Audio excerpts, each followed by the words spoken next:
Hello दोस्तों, कैसे हो सब लोग। दोस्तों, स्वागत है आज के सेशन में। मेरा नाम जेएस मल्होत्रा है और मैं आज आपकी क्लास में हाउस प्रॉपर्टी का पार्ट 2 कवर करने वाला हूं, जिसके अंदर मैं कंप्लीट करने वाला हूं कॉन्सेप्ट्स और उसके बाद मैं करवाने वाला हूं कुछ प्रैक्टिस। पिछले सेशन के अंदर तो मैंने कॉन्सेप्ट्स के साथ साथ प्रैक्टिस कराई थी। अब इस वाली क्लास के अंदर कॉन्सेप्ट्स पहले फटाफट रिवाइज करा दूंगा और फिर हम लोग क्या करेंगे, प्रैक्टिस इसी वीडियो के अंदर।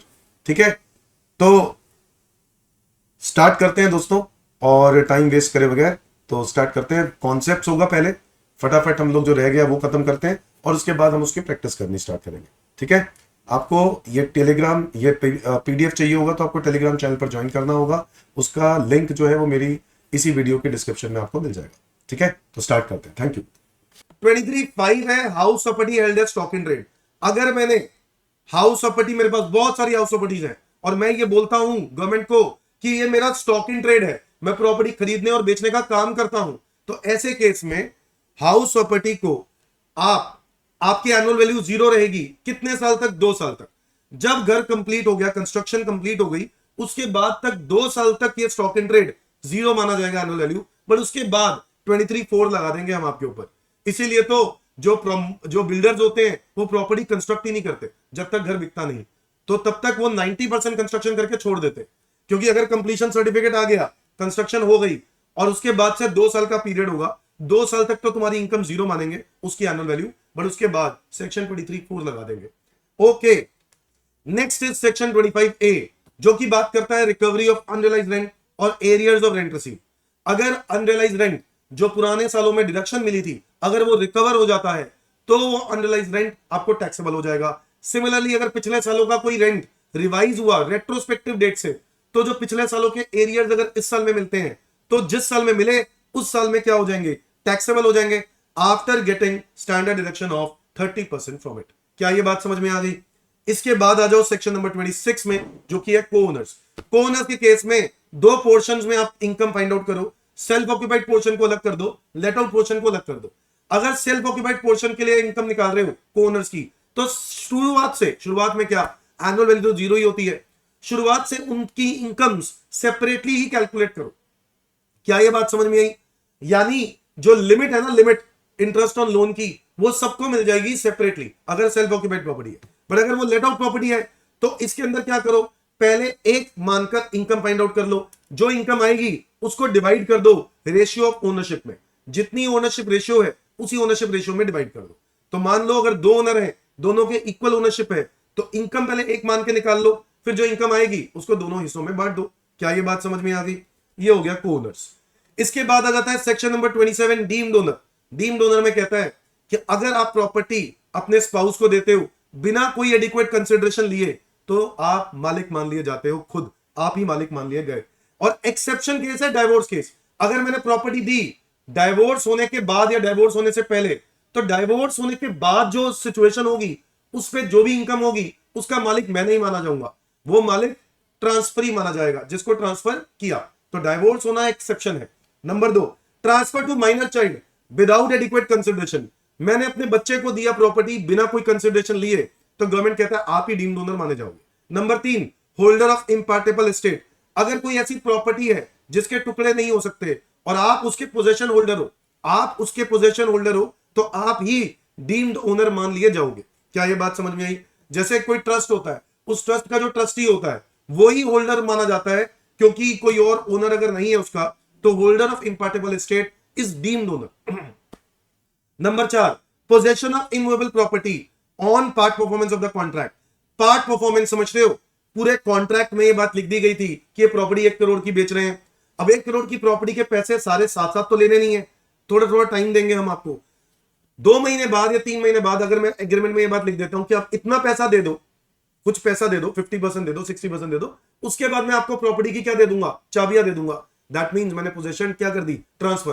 कह रहा जब part performance of the contract में पोजीशन दे दी जाती है तो आप उसको डीम्ड ओनर मान लोगे। यानी जिसको position they the part performance of the contract पे, तो वो डीम्ड ओनर मान लिया जाएगा। क्या ये बात समझ में आई? यानी इस प्रॉपर्टी से अब जो भी रेंट होगा उसको टैक्स उस पर वही देगा जो नया मालिक है। Person having right in property for at least 12 years।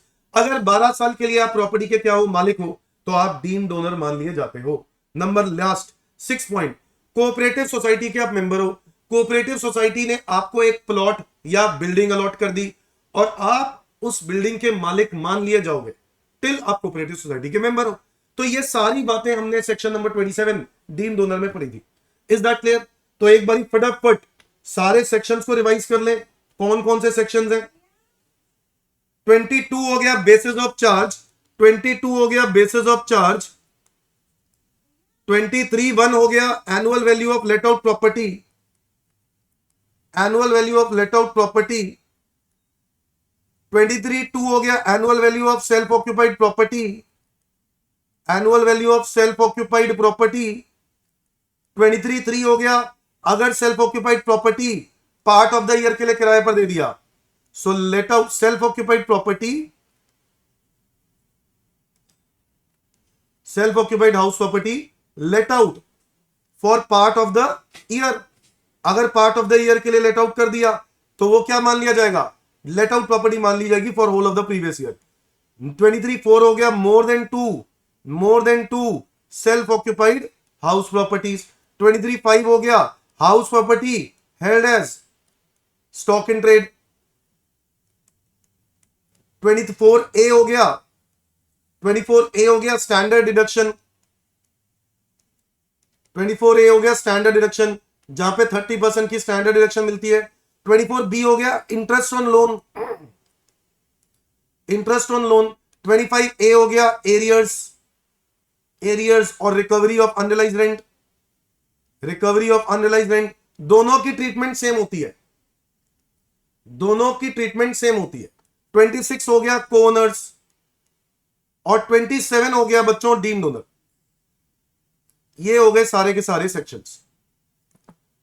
बच्चों इसके अलावा नए रिजीम में आपको क्या ध्यान देना है? अगर क्वेश्चन बाय डिफॉल्ट हो, मतलब क्वेश्चन में कुछ ना लिखा हो कौन सा रिजीम है, तो याद है हमें न्यू रिजीम फॉलो करना है। और न्यू रिजीम में हमें क्या ध्यान देना है? जो इंटरेस्ट ऑन लोन है in respect of self occupied property, बच्चों वो अलाउड ही नहीं होगा। अच्छा, अगर आप नए रिजीम में हो, नए रिजीम फॉलो करते हो और आपके पास सेल्फ ऑक्यूपाइड प्रॉपर्टी है, तो सेल्फ ऑक्यूपाइड प्रॉपर्टी में इंटरेस्ट ऑन लोन की डिडक्शन नहीं मिलेगी। यह बात आपको ध्यान देनी है। क्या यह बात समझ में आ गई? अच्छा, एक चीज और रह गई है, मैं उसको भी कवर कर देता हूं। नाउ कॉम्पोजिट रेंट बच्चों, कॉम्पोजिट रेंट एक टॉपिक है जो रह गया है इसके अंदर।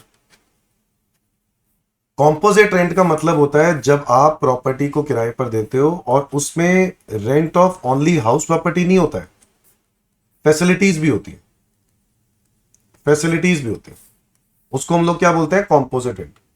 और अगर इसमें क्या होता है कि मान लो आपने कोई अपार्टमेंट लिया जिसमें फैसिलिटीज के साथ वो रेंट मिला, तो ऐसे केस में वो टैक्सेबल कहां होगा? इसके अंदर दो केस होते हैं, या तो वो हाउस प्रॉपर्टी जो कॉम्पोजिट रेंट है उसके डिवीजन पॉसिबल है, if division is possible, if division is not possible.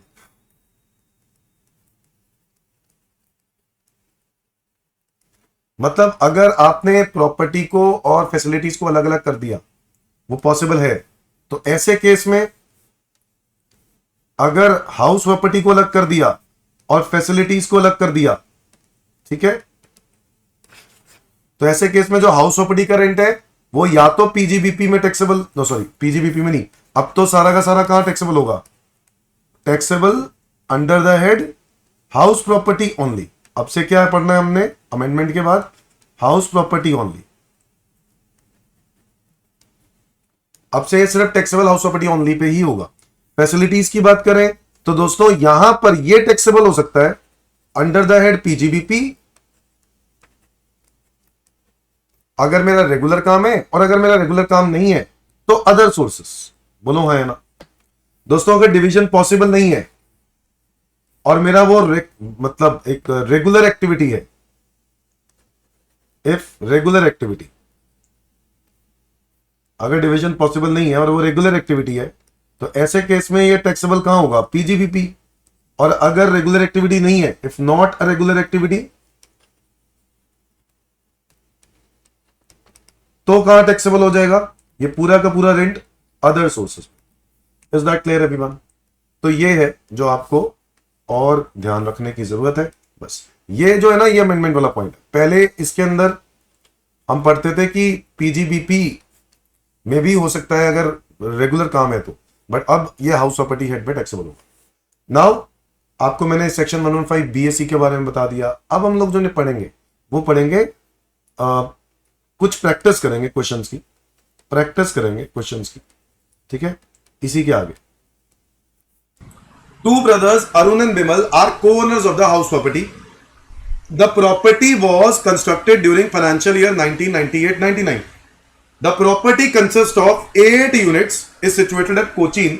During the financial year 23-24, each co-owner occupied 1 unit for residence and the balance 6 units were let out. अब ये co-owners का case है, ध्यान से सुनना मेरी बात को। ये co-owners का केस है। इसमें क्वेश्चन में लिखा है कि एक टोटल 8 फ्लोर थे, उस 8 में से 2 यूनिट आपने क्या ले लिए, 2 यूनिट आपने क्या ले लिए, सेल्फ ऑक्यूपाइड, और बाकी 6 को क्या कर दिया, लेट आउट, ठीक है। तो during the financial year each co-owner occupied 1 unit for residence and 6 let out. The municipal value of house property is 9 lakh. पूरी प्रॉपर्टी का म्युनिसिपल वैल्यू कितना है, 9 लाख। म्युनिसिपल टैक्सेस कितने हैं, 20% of municipal value which were paid during the year. The other expenses were as follows, repairing, insurance, interest payable on loan taken for construction of house property 3 lakh. One of the let out unit remain vacant for 4 months. एक unit vacant रहा है 4 महीने के लिए during the year. Arun could not occupy his unit for 6 months. Arun जो भाई है उसने 6 महीने के लिए अपनी प्रॉपर्टी छोड़ के चला गया, तो क्या लॉस ड्यू टू वैकेंसी हो जाएगा? नो। लेट आउट प्रॉपर्टी अगर खाली हो जाए तो वो लॉस ड्यू टू वैकेंसी है। अगर सेल्फ ऑक्यूपाइड प्रॉपर्टी ही खाली हो जाए तो वो लॉस ड्यू टू वैकेंसी नहीं है। दोस्तों मेरी बात समझ में आई? ये सेल्फ ऑक्यूपाइड प्रॉपर्टी 6 महीने के लिए खाली हो गई।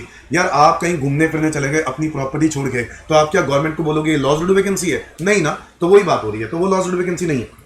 Other income of Arun and Bimal दिया हुआ है आपको 290 और 180। Compute house property income and total income, ठीक है। तो हम लोग पहले हाउस प्रॉपर्टी इनकम निकालेंगे। अच्छा, एक खास बात है इस क्वेश्चन में, क्वेश्चन में नहीं लिखा हुआ कि ये ओल्ड रिजीम है या न्यू रिजीम। तो क्या मानेंगे सारे बच्चे बताओ? जब क्वेश्चन में नहीं लिखा होगा तो क्या मानेंगे? हमेशा default regime is new regime, default regime is new regime. क्या ये बात क्लियर है सबको? क्वेश्चन नंबर है 2। अब मुझे बताओ, क्या क्वेश्चन में लिख दिया कि टोटल 8 फ्लोर है और 2 यूनिट सेल्फ ऑक्यूपाइड है, तो मुझे बताओ सेल्फ ऑक्यूपाइड पोर्शन में कैसे निकालूं?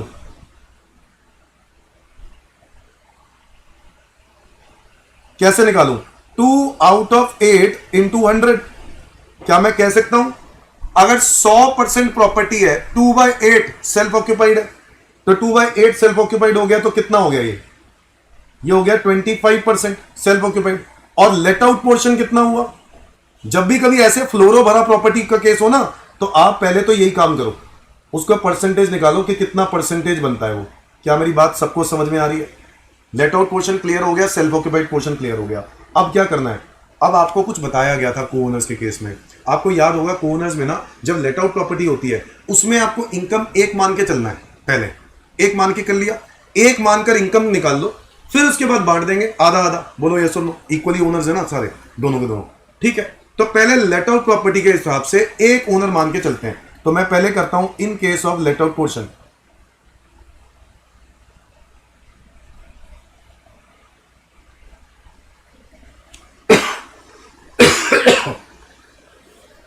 लेट आउट पोर्शन में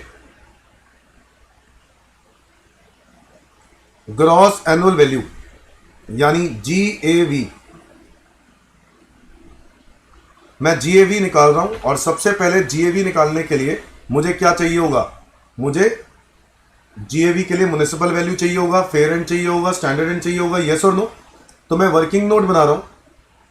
मैं वर्किंग नोट यहां बना देता हूं वर्किंग नोट, ठीक है। अलग कलर से बना देता हूं ताकि आपको कोई कंफ्यूजन ना हो। Working note number 1 GAV।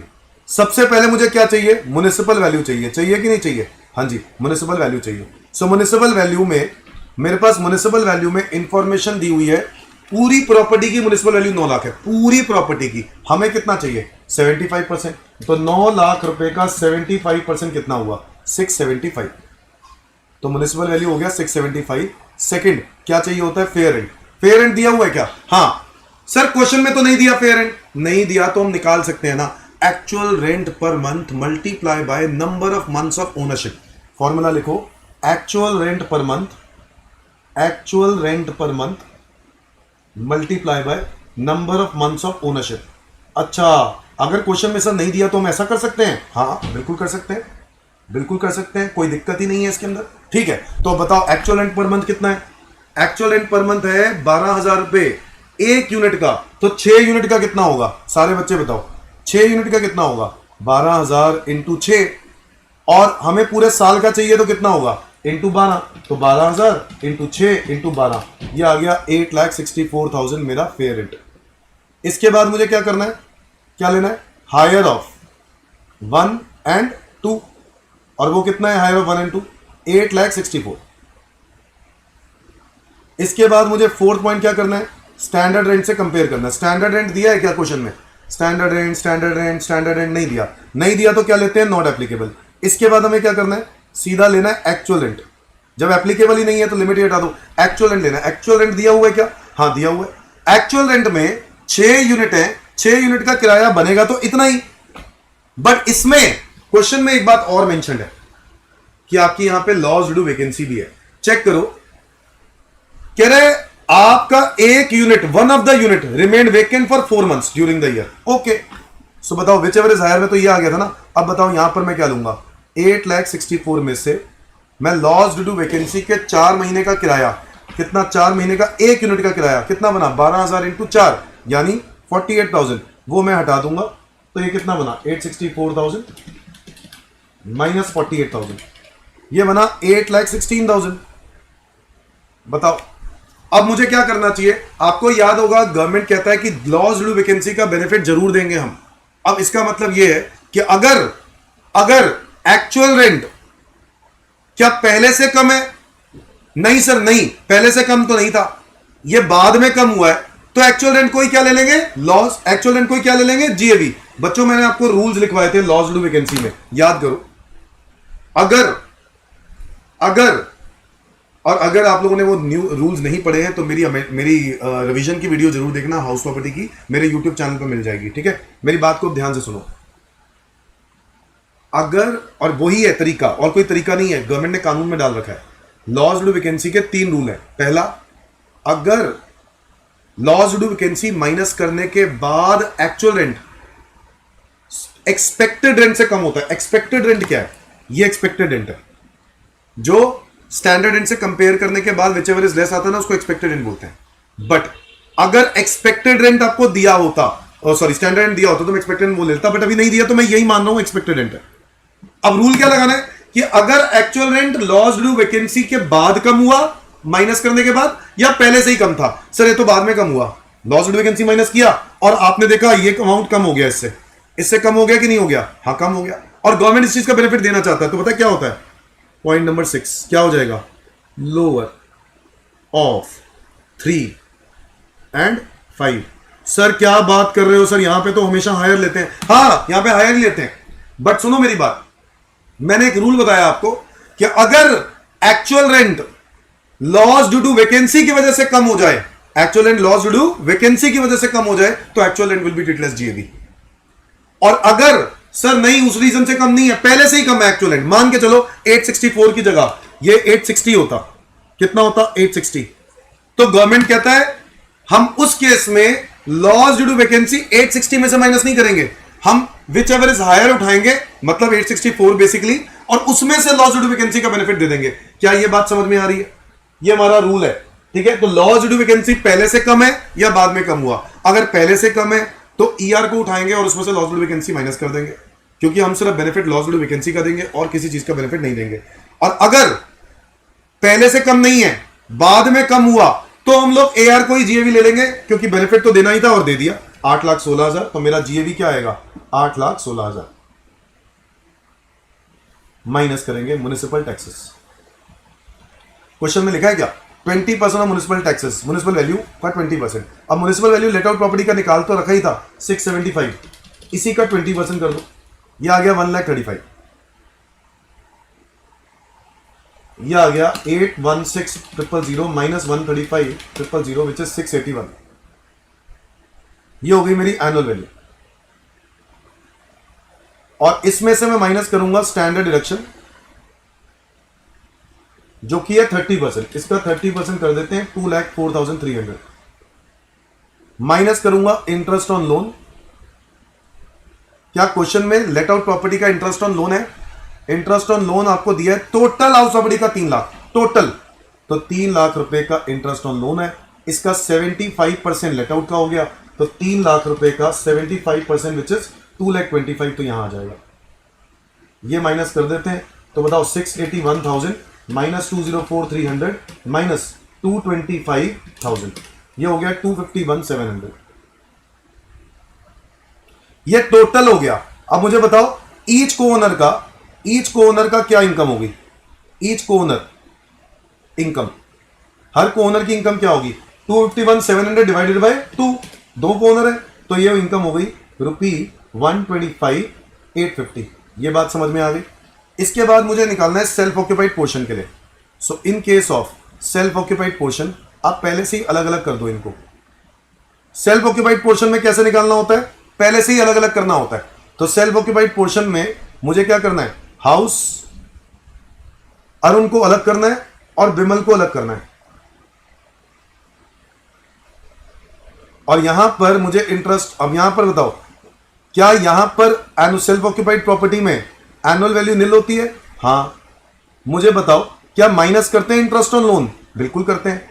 But sir ये तो न्यू रिजीम है। हां, तो अगर ये न्यू रिजीम है तो इंटरेस्ट ऑन लोन यहां नहीं मिलेगा। ओ, ये न्यू रिजीम है तो नहीं मिलेगा? हाँ, नहीं मिलेगा। इसका मतलब है अरुण और विमल का आंसर नेगेटिव रहे, निल रहेगा। क्या रहेगा? निल। बट यही अगर ओल्ड रिजीम होता, क्या होता ये ओल्ड रिजीम, तो आपको ये बेनिफिट मिल जाता। मेरी बात समझ में आ रही है? अगर ये ओल्ड रिजीम हो जाता तो आपको ये बेनिफिट मिल जाता इंटरेस्ट ऑन लोन वाला, बट अभी नहीं मिलेगा। मेरा आंसर क्या रहेगा? मेरा आंसर क्या रहेगा? अरुण और विमल का मेरा आंसर क्या रहेगा बताओ? सबसे पहले मैं क्या निकालने वाला हूं? इनकम फ्रॉम हाउस प्रॉपर्टी, जिसमें मेरे पास सेल्फ ऑक्यूपाइड प्रॉपर्टी और लेट आउट प्रॉपर्टी की इनकम को ऐड कर दूंगा 125,850 विच इज और निल। तो अरुण की इनकम कितनी हो गई?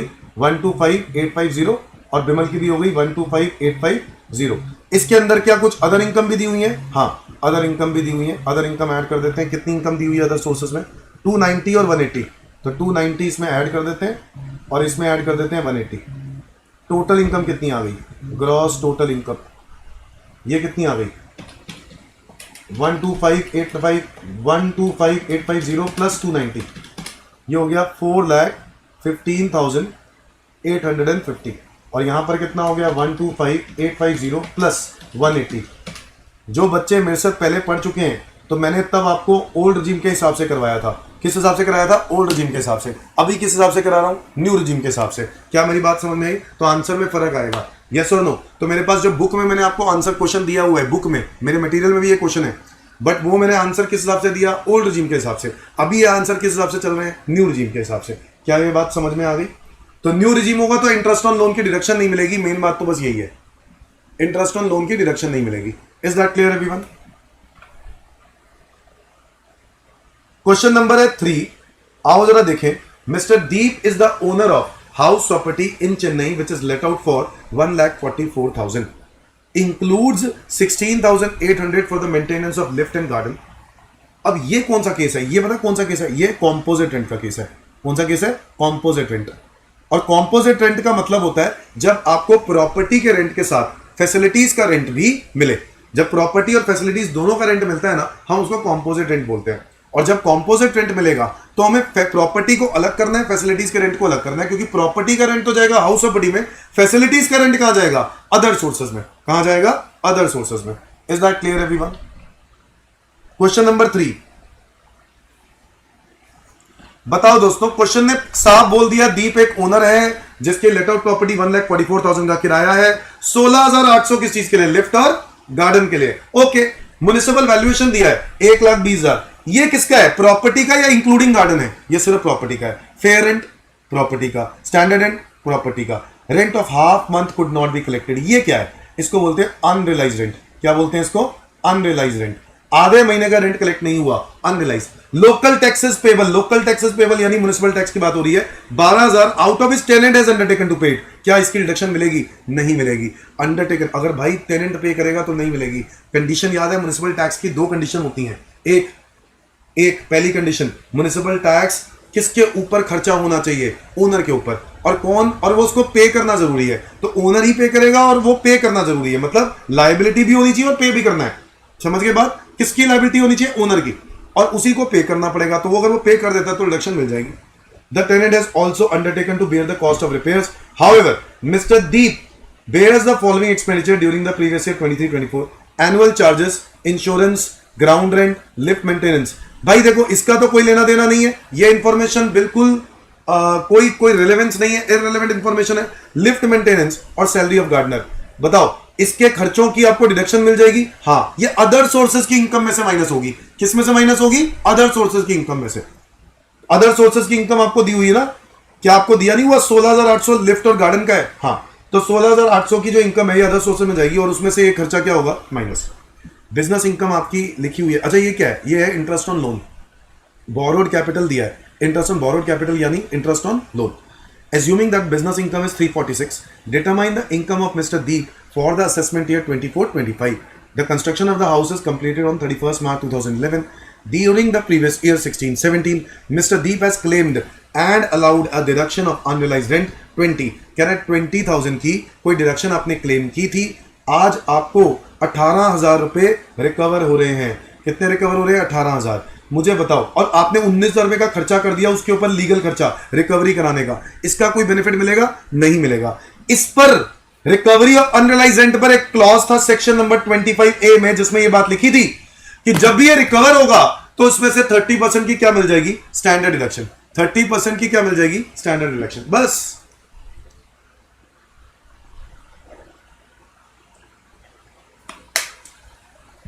क्वेश्चन में लिखा है मिस्टर दीप कंट्रीब्यूट कर रहा है 120 टुवर्ड्स एनएससी। क्या इसकी डिडक्शन मिलती है 80C में? हाँ, बिल्कुल मिलती है। 80C में इसकी डिडक्शन भी तो मिलती है, याद है? अप्रैल 1 को बट उसने इन्वेस्ट किया, और हम लोग निकाल रहे हैं 23-24 के लिए। अप्रैल 1 तो हो गया 24-25, तो इसलिए ये डिडक्शन नहीं मिलेगी। क्वेश्चन में लिखा है he has opt out from the new regime, यानी ये ओल्ड रिजीम में चला गया, तो हमें ओल्ड रिजीम के हिसाब से क्वेश्चन सॉल्व करना है। आओ करें क्वेश्चन नंबर 3। मुझे बताओ, मुझे फाइंड आउट क्या करना है? Total income. जी हाँ, टोटल इनकम निकालनी है, तो मैं टोटल इनकम का एक क्वेश्चन है। So computation of total income.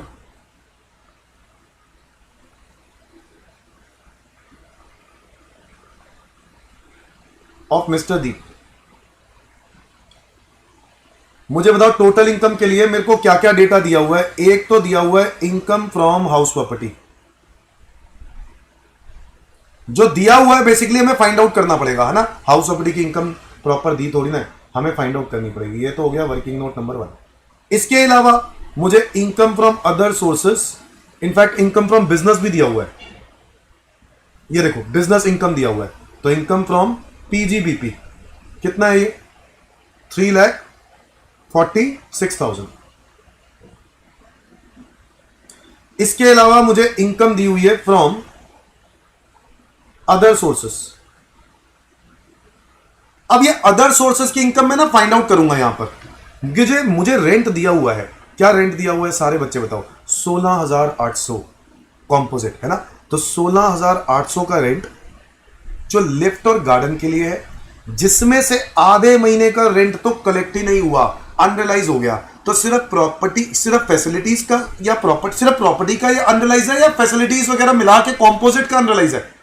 भाई किराएदार ऐसा थोड़ा ना बोलेगा कि मैं फैसिलिटीज वाले पार्ट का दे दूंगा, प्रॉपर्टी का नहीं दूंगा, ऐसा तो ना होगा। जब वो नहीं दे रहा तो वो नहीं दे रहा, पूरे का ही नहीं दे रहा। अब पूरे का ही नहीं दे रहा तो फैसिलिटीज का भी तो रेंट कुछ अनरियलाइज हो गया, तो वो अमाउंट माइनस करो। आधे महीने का निकालना है, कैसे निकालोगे भाई? एक महीने को तो मैं कहता हूं 1/12, आधे महीने को क्या कहूंगा? आधा बाय 12। बोलो हाँ या ना। और आधे बाय 12 को मैं क्या ठीक करके लिख सकता हूं? आधा डिवाइडेड बाय 12। तो ये क्या हो जाएगा? 1/2 मल्टीप्लाई बाय 1/12। क्या इसको इसके नीचे डिनोमिनेटर में आ जाएगा नहीं, तो 1/24। तो क्या मैं सीधा 1/24 कर दूं? हाँ, 16,800 का 1/24 कितना हो गया? 700 रुपए। इतना तो हो गया अनरियलाइज। तो 16,800 था, 700 रुपए तो हो गया अनरियलाइज। तो ये तो माइनस कर ही दो। इसके अलावा कुछ आपको लिफ्ट और गार्डन के खर्चे दिए हुए हैं, इसीलिए तो आपने फैसिलिटीज का रेंट लिया है। तो लिफ्ट और गार्डन के खर्चे कितने दिए हुए हैं आपको? खर्चे दिए हुए हैं फैसिलिटीज के, लिफ्ट और गार्डन के 15,200 और 2,200, टोटल कितने हो गए? 17,400। ये माइनस कर दो। मुझे बताओ क्या ये आंसर नेगेटिव में आ रहा है? हाँ। कितना नेगेटिव? 1300 नेगेटिव। तो क्या हो गया? अदर सोर्सेज नेगेटिव नहीं हो सकता? बिल्कुल हो सकता है। तो ये नेगेटिव 1300। मुझे बताओ ये क्या आ जाएगी मेरी? Gross total income. मुझे यहां पे पहुंचना है, बट अभी मुझे हाउस प्रॉपर्टी इनकम नहीं पता, तो मुझे हाउस प्रॉपर्टी इनकम भी सॉल्व करनी पड़ेगी। Working note number 1, house property income.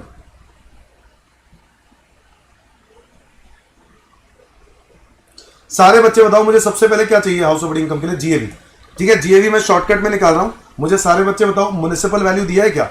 Gross municipal value दिया है, एमवी। मैं यहीं पर कर रहा हूं सॉल्व इसको।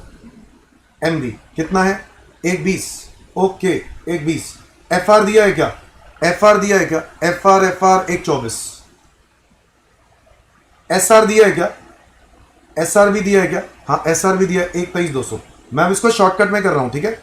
और एआर दिया है क्या? Actual rent. जी हाँ, एक्चुअल रेंट कितना दिया हुआ है? अगर मैं एक्चुअल रेंट की बात करूं कितना दिया हुआ है? आपका रेंट है एक्चुअल में 144, जिसमें से फैसिलिटी का रेंट हटा दो। तो 144 में से फैसिलिटी का रेंट हटा दो तो कितना आएगा? 144 माइनस 16,800। तो प्रॉपर्टी का कितना हुआ? 127,200। ये हो गया ना प्रॉपर्टी का। अब 127,200 में से आधे महीने का तो रिकवर ही नहीं हुआ, अनरियलाइज हो गया। तो 1/24 कर दो, 127,200 का कितना हो गया? ये हो गया 5,300। सो 5,300 इसमें से माइनस कर दो, तो मेरे पास एक्चुअल रेंट में कितना आया? 127,200 माइनस 5,300 विच इज 121,900। बताओ whichever is higher? 124। Whichever is less? Whichever is less? 123,200। Whichever is higher? 123,200। तो जीएवी क्या आएगा? 1,23,200। मेरी बात समझ में आई? अनरियलाइज रेंट तो हमेशा माइनस करना ही करना है। सर इसके लिए भी कोई रूल है? हाँ, इसके लिए ये रूल है कि कुछ कंडीशंस होती हैं वो पूरी करनी होती हैं बस, और बाकी अनरियलाइज रेंट की डिडक्शन मिल जाती है। मिलती कैसे है? एनुअल रेंट में से माइनस कर देते हैं सिंपली। तो मेरे को बताओ जीएवी आ गया, इसमें से मैं माइनस करूंगा म्युनिसिपल टैक्सेस। म्युनिसिपल टैक्सेस में कितना म्युनिसिपल टैक्स दिया हुआ है? म्युनिसिपल टैक्स कितना दिया हुआ है क्वेश्चन में? Municipal tax, municipal tax, municipal tax ये दिया तो हुआ है, बट इसकी डिडक्शन मिलेगी नहीं। बताओ क्यों? क्योंकि ये टेनेंट ने पे किया है, तो नहीं मिलेगी। नील। माइनस कर देंगे, आएगा एनुअल वैल्यू। ये आ गई 123,200। माइनस करेंगे इसमें से स्टैंडर्ड डिडक्शन जो कि है 123,200 का 30%। ये हो गया 36,960। माइनस करेंगे इंटरेस्ट ऑन लोन, और ये इंटरेस्ट ऑन लोन कितना है जो कि आपको दिया हुआ है? प्रॉपर्टी का interest on loan, interest on loan है 2,700 रुपए। तो 2,700 रुपए का इंटरेस्ट ऑन लोन कर देंगे माइनस।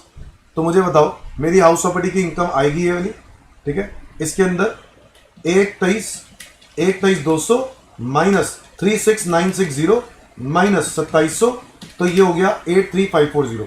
अच्छा, इसके अंदर एक और बात है, जो आपने रिकवरी ऑफ अनरियलाइज्ड रेंट करी है वो भी तो टैक्सेबल होगी। हाँ बिल्कुल होगी। रिकवरी ऑफ अनरियलाइज्ड रेंट वो भी तो टैक्सेबल होगी। रिकवरी ऑफ अनरियलाइज्ड रेंट इसमें ऐड कर दो, plus recovery of unrealised rent. मुझे बताएंगे सारे बच्चे कितने रुपए की रिकवरी हुई है अनरियलाइज्ड रेंट की? अनरियलाइज्ड रेंट रिकवरी हुई है 18,000। 18,000 रुपए में से 30% की क्या मिल जाएगी? Standard deduction minus 30% which is 12,600। तो 12,600 इसमें और ऐड कर दो। ये कुल मिला के मेरी हाउस प्रॉपर्टी इनकम कितनी आ गई? 83,540 प्लस 12,600, ये आएगी 96,140।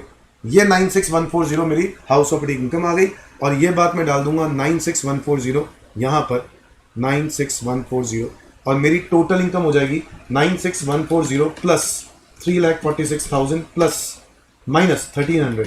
तो ये हो गया 4,40,840।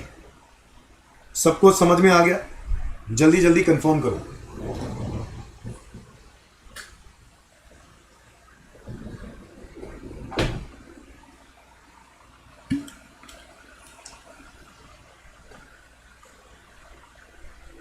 डन बोलो जल्दी जल्दी।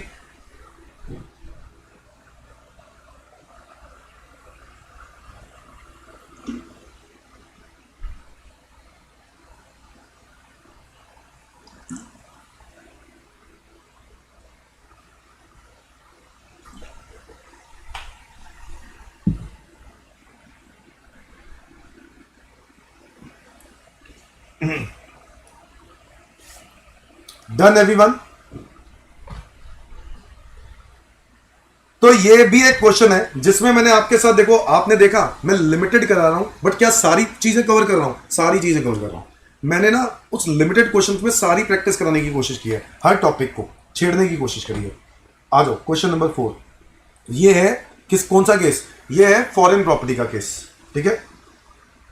आ जाओ, मुझे लगता है मैं एक क्वेश्चन और करा सकता हूं, 4th। ध्यान से देख लो जरा। 4th, मिस्टर आदित्य एक resident but not ordinary resident है in India during the assessment year 24-25। He owns 2 houses, 2 घर है उसके पास, एक दुबई में एक मुंबई में। The house in Dubai is let out for 20,000 dirham per month. एक डरम कितने का है? 18 रुपए का। Entire rent is receive in India.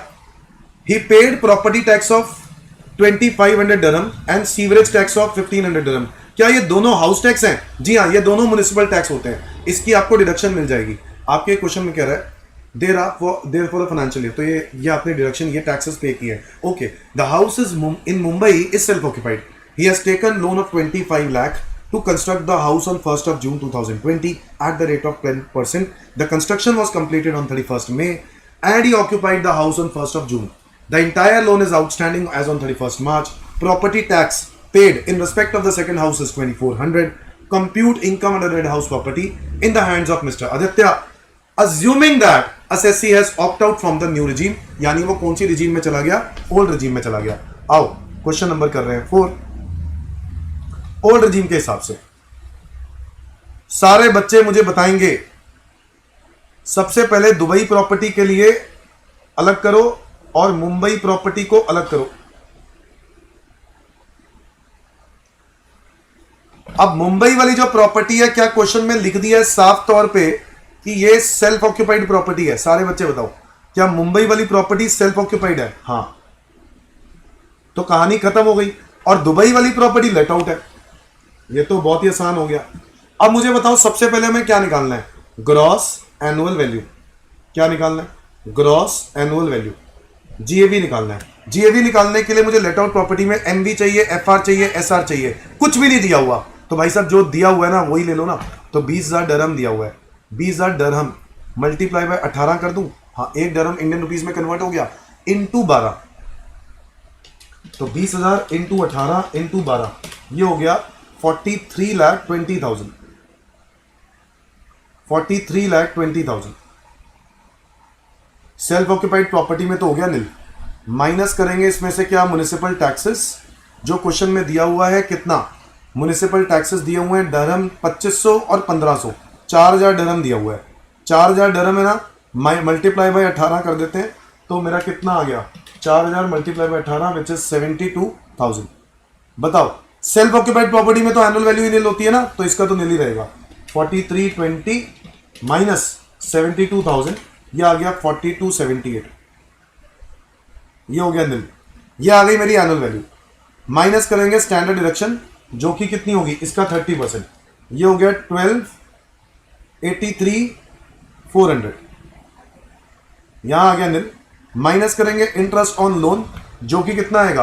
Question में दिया हुआ है क्लियरली कि ये प्रॉपर्टी सेल्फ ऑक्यूपाइड प्रॉपर्टी के लिए लोन लिया है, लेट आउट के लिए तो लोन ही नहीं लिया।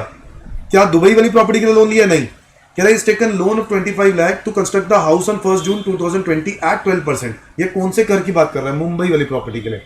Okay, construction was completed on 31st May 2022 and he occupied the house on 1st of June 2022। Entire loan is outstanding. तो सबसे पहले तो क्या निकालना होता है? आपको याद है ना, इंटरेस्ट ऑन लोन के लिए आपको निकालना होता है इंटरेस्ट ऑफ प्रीवियस ईयर। क्या during the year loan outstanding है? हाँ, 23-24 का पूरा लोन आउटस्टैंडिंग है। तो बताओ इंटरेस्ट ऑफ प्रीवियस ईयर 23-24 कितने का लोन है? लोन का अमाउंट दिया हुआ है 25 लाख का लोन है, पूरा लोन आउटस्टैंडिंग है। रेट ऑफ इंटरेस्ट कितना दिया है? 12%। तो 12% के हिसाब से कितना बना? 25 लाख का 12%, ये बना 3 लाख।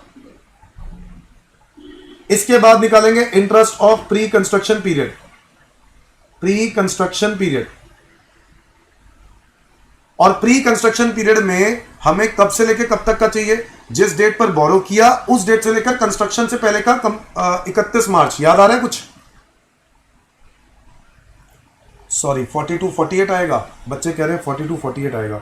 सॉरी, देख लेता हूँ 4320, अच्छा हाँ सही कह रहे हैं, मेरे से गलती हो गई, इसको ठीक कर लेते हैं। ये आ रहा है 4248, ओके 4320 माइनस 72, 4248 सही बात है। इसका 30% 1274 400। थैंक यू बेटा, थैंक यू। अब मुझे बताओ interest of pre construction period भी आएगा, कब से स्टार्ट होगा? Date of borrowing of loan से लेकर, date of borrowing of loan दिया है 1 जून 2000, नहीं date of borrowing of loan, loan कब लिया था?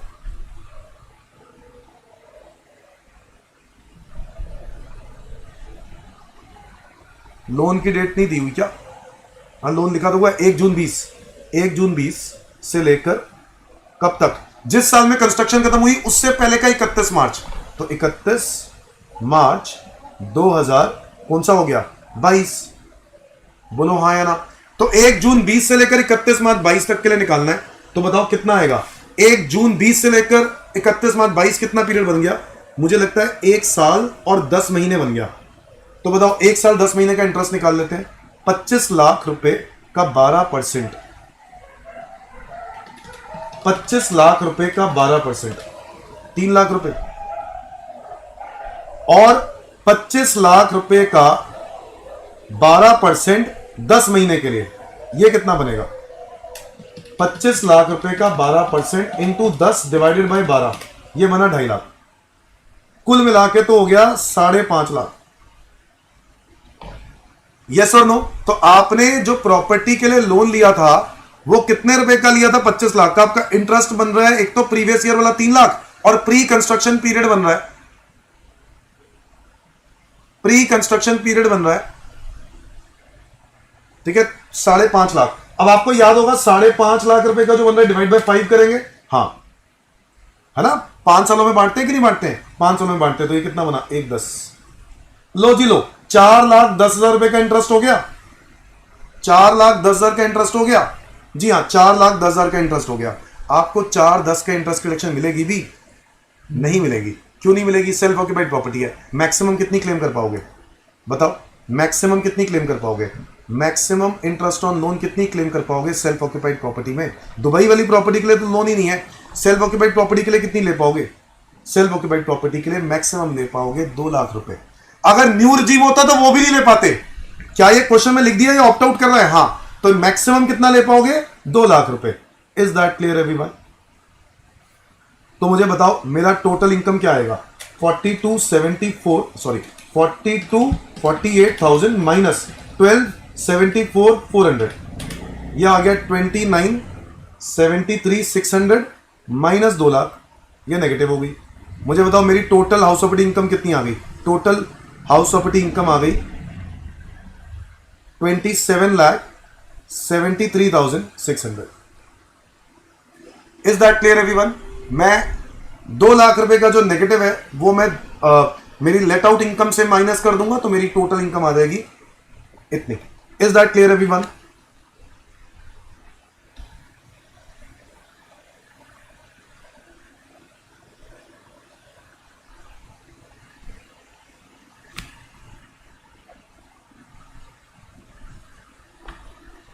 डन। चलो एक क्वेश्चन फटाफट, 5th क्वेश्चन भी यहीं से देख लेते हैं। Mister x owns a house property in Delhi. The house is having 2 units. First unit is self-occupied by Mr. X, and another unit is 55,000 का rent है. The rented unit was vacant for 3 months during the year. Particulars of the house for the previous year 23-24 is this. आपको ना ये question में दिखा है कि ये 2 फ्लोर है इसके अंदर, तो आपको क्या करना पड़ेगा? अपने पूरे आंसर को 2 फ्लोर में बांटना होगा, है ना? तो एमबी एसआर ये सारी पूरी प्रॉपर्टी का दिया है, आपको 2 हिस्सों में बांटना होगा। एक है सेल्फ ऑक्यूपाइड और एक क्या है? Let out. मुझे बताओ सारे बच्चे, सबसे पहले फर्स्ट यूनिट सेल्फ ऑक्यूपाइड है ना, तो क्या करेंगे? जीएवी निकालेंगे। जब आप जीएवी निकालोगे तो इसका तो जीएवी नील ही आएगा। लेट आउट प्रॉपर्टी का क्या आएगा? लेट आउट प्रॉपर्टी का क्या आएगा? एमबी, एफआर, एसआर और एआर। मैं फटाफट कर रहा हूं अभी फिलहाल। एमबी कितना? 10,44,000 लिख दूं भाई, ये पूरी प्रॉपर्टी का है, तो एमबी को मुझे क्या करना होगा? डिवाइड करना होगा। 1044 डिवाइड बाय 2, ये आ गया 522। लेट आउट के लिए निकाल रहा हूं। फेयर एंड कितना दिया? 11,35,000 डिवाइडेड बाय 2, ये हो गया 567,500। एसआर कितना दिया हुआ है? एसआर दिया हुआ है 1120 डिवाइड बाय 2, ये हो गया 560।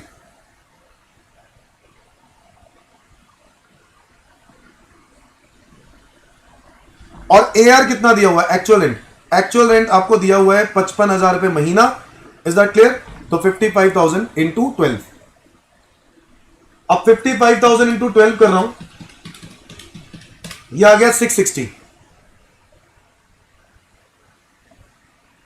अब whichever is higher 567,500, whichever is lower 560। और यहां पर इसमें से ना लॉस्ट ड्यू वैकेंसी भी है, चेक करो। 3 महीने का किराया नहीं आया, 3 महीने का किराया नहीं आया, तो 55,000 इंटू 3, 55,000 इंटू 3, ये हो गया 165। ये हटा दो तो ये कितना होगा? 660 minus 165 which is equal to 495। बताओ विच एवर इज क्या लेंगे? अब यहां पर एक दिक्कत है, क्योंकि ये लॉस्ट ड्यू वैकेंसी का केस है। आपको ये चेक करना पड़ेगा क्या एक्चुअल रेंट पहले से कम था या लॉस्ट ड्यू वैकेंसी की वजह से कम हुआ। मैंने बताया सर ये तो पहले तो 660 आ रहा था, जो कि इससे ज्यादा था, है कि नहीं? अब मुझे बताओ, ये ईआर यही है, एक्सपेक्टेड रेंट यही है ना, इससे पहले से कम है या बाद में कम हुआ? बाद में कम हुआ, लॉस्ट ड्यू वैकेंसी माइनस करते ही कम हो गया। तो मुझे बताओ मेरा आंसर क्या होगा जीएवी का? 4,95,000। Is that clear everyone? ये लॉजिक अगर आप लोगों को समझ में आता है, ठीक नहीं आता है तो आप लोगों को ये वीडियो देखनी पड़ेगी रिवीजन वाली वीडियो में आप समझ पाओगे। म्युनिसिपल टैक्सेस आपको दे रखे हैं 12% ऑफ म्युनिसिपल वैल्यू, यहां पर तो नील ही आएगा ना, यहां पर तो नील आएगा। म्युनिसिपल वैल्यू यहां पर कितनी दी हुई है? 1044 तो पूरी प्रॉपर्टी का है भाई, डिवाइडेड बाय 2, इसका आया 522, उसका 12%, 62640, ये अमाउंट माइनस कर देंगे तो ये आया नील। ये कितना आया? 495,000 माइनस 62640, ये आ रहा है 432,360 एनुअल वैल्यू। और इसमें से माइनस करेंगे स्टैंडर्ड डिडक्शन, जो कि आएगी कितनी? नील। और बताओ इसका कितना आएगा? 432,360 का 30%, ये आ गया 129,708। ठीक है, और इसमें से माइनस एक और चीज करनी है, वो है इंटरेस्ट ऑन लोन। और इंटरेस्ट ऑन लोन के लिए लिखा हुआ है 2,000 रुपए महीना। क्या ये पूरी प्रॉपर्टी के लिए दिया हुआ है? जी हां, ये पूरी प्रॉपर्टी के लिए दिया है। तो इंटरेस्ट ऑन लोन 2,000 महीना मतलब साल का कितना हो गया? 24,000। तो 24,000 डिवाइड बाय 2, तो सेल्फ ऑक्यूपाइड प्रॉपर्टी के लिए भी 12 और लेट आउट प्रॉपर्टी के लिए भी 12। तो बताओ यहां पे तो नेगेटिव आंसर आ गया 12, और यहां पर 432,360 माइनस 129,708 माइनस 12,000, ये आ रहा है 290,652। अब मेरे बताओ टोटल इनकम क्या होगी? मेरी टोटल इनकम क्या आएगी? सो 290,652 माइनस 12,000, ये हो गया 278,652 इज माय करेक्ट आंसर। क्या ये बात सबको समझ में आ गई कैसे करना है? समझ में आ गया सबको कैसे करना है?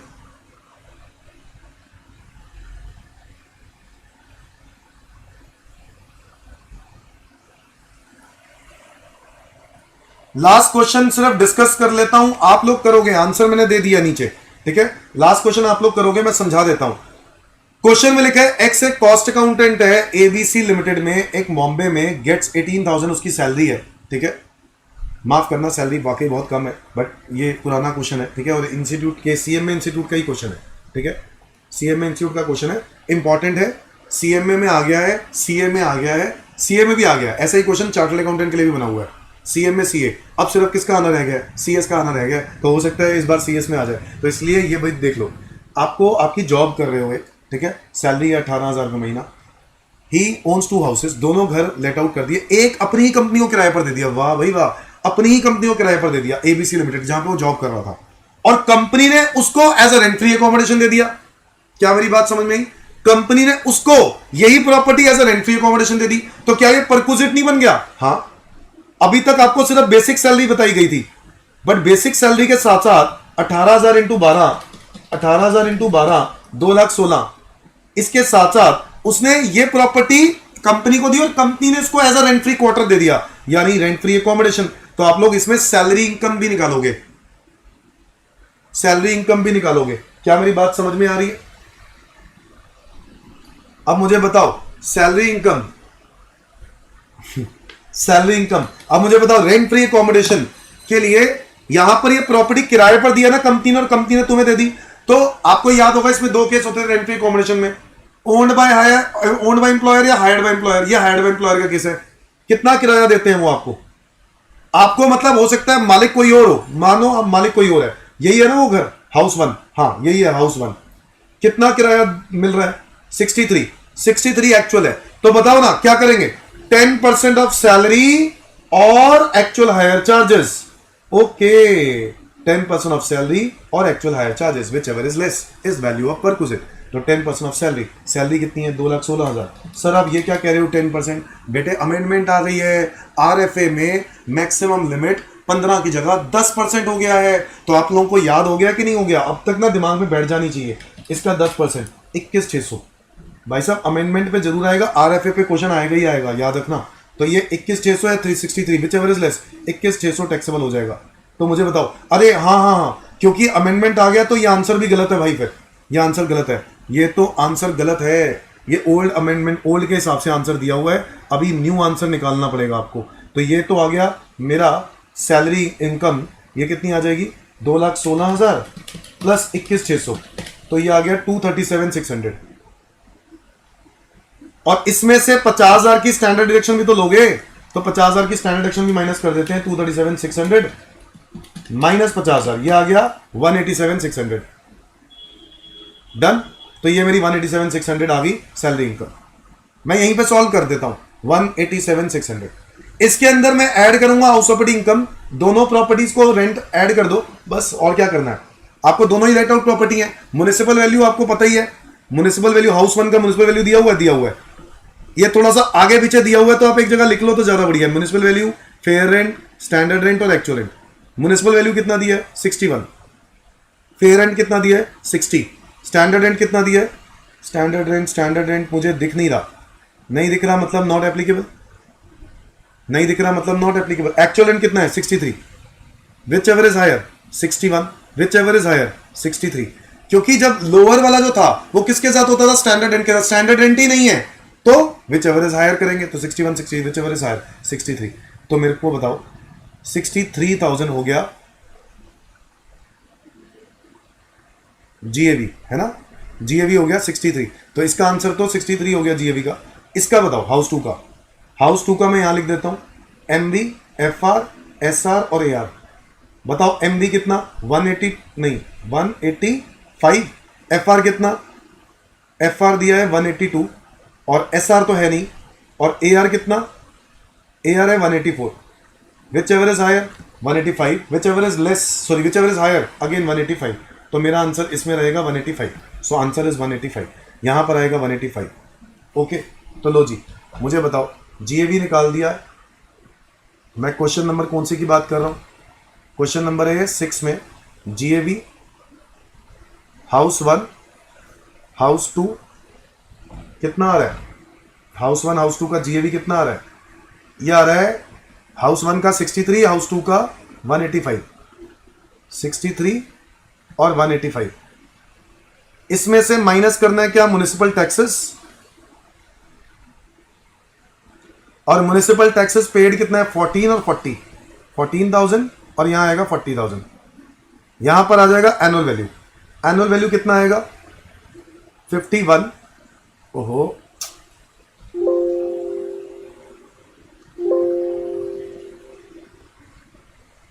-14 म्युनिसिपल टैक्सेस पेड लिखा है ना 14, तो ये 14 माइनस कर देते हैं। 65 क्यों लिख दिया मैंने? 65 था 63 था? 63 था ना, सॉरी 63 गलत लिख दिया। ये आएगा 63 और यहां पे आना था 185। ओहो, ये चक्कर है यहां पर ना। 185, 63 minus 14 which is 49। Annual value आ गया 49 और ये आ जाएगा 145। माइनस करेंगे स्टैंडर्ड डिडक्शन, 30%, 49,000 का 30% इज 14,700, और इसका आएगा 145 का 30% 43,500। इसके अलावा इंटरेस्ट ऑन लोन भी दिया है क्या पूरी प्रॉपर्टी का? हाँ। अब देखो इंटरेस्ट ऑन लोन लिखा है by mortgaging house 1 for construction of house 2। House 2 के लिए हुआ, हाउस 1 के लिए हुआ? हाउस 2 के लिए हुआ, तो हाउस 2 के लिए इंटरेस्ट हो गया 18,000। यहां नहीं आएगा 18,000, तो मेरा आंसर आएगा 49,000 माइनस 14,700 विच इज 34,300, और यह आ जाएगा 145,000 माइनस 43,500 माइनस 18,000 83,500। अगर मैं टोटल हाउस प्रॉपर्टी इनकम बताऊं तो हाउस प्रॉपर्टी इनकम हो गई 83,500 प्लस 34,300 विच इज 117,800। 117,800 मेरे को ऑलरेडी सैलरी इनकम दी हुई थी, 117,800 की हाउस प्रॉपर्टी इनकम ऐड कर दो, और यहां पर और कोई इनकम तो इसकी दी नहीं हुई थी, तो बस सिंपली टोटल कर देंगे 187,600 प्लस 117,800, ये आ गया 3,05,400। ठीक है, आरएफए की अमेंडमेंट के बाद इसका आंसर चेंज हो गया 3,05,400। आपको चेक करना है, पहले 15% ऑफ सैलरी होता था, आप करके देख लो, इसका 15% ऑफ सैलरी के हिसाब से निकालोगे ना तो ये आएगा 2,16,000 का 15%, 32,400। ठीक है, अब ये 32,400 करता तो मेरा क्या आता, 216 प्लस 32,400 माइनस 50,000, तो ये होता 198,400।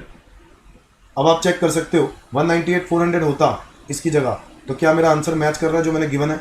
198,400 प्लस 117,800, क्या ये आंसर वही आ रहा है 3,16,200? Yes. Is that clear everyone?